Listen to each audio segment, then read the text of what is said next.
10 ايام على امتحانات ثانويه عامه، وده تاني يوم نصحى فيه عشان نجيب فطار، واحنا صاحيين الساعه 7 الصبح علشان احنا بنصحى نذاكر ونضيع الوقت ده في ان احنا نجيب فطار.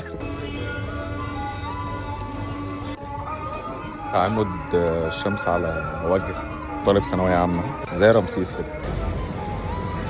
الشمس مضايقاني، داخله عارفين داخله في ازاز النضاره، عامله انعكاس مخلياني مش ايه ده.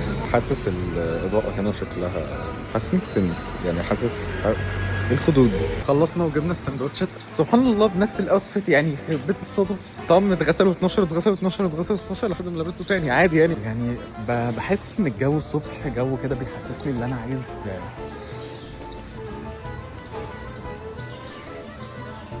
كده يعني. والله كان بودي اغني لكم النهارده بس مفيش اغنيه معلقه في دماغي.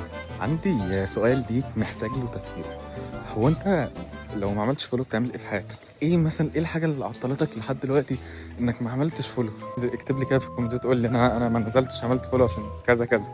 اسمع كلامي، اعمل فولو عشان كمان كام سنه هتيجي تقول ايوه يا ريتني كنت عملت له فولو من بدري، ده انا من اوائل الفولورز عنده. يعني بص، هتندم هتندم. أمنية من أمنيات حياتي اللي أنا أسجل لكم كده، مش كده بس يعني هقول لكم ليه بحب أسجل لكم كده، يعني ببقى عايز في أي وقت كده أروح. قصدك أنت لو نزلت عملت فولو دلوقتي أنا جاي عشان أبقى كده، يعني تبقى القبلة قريبة.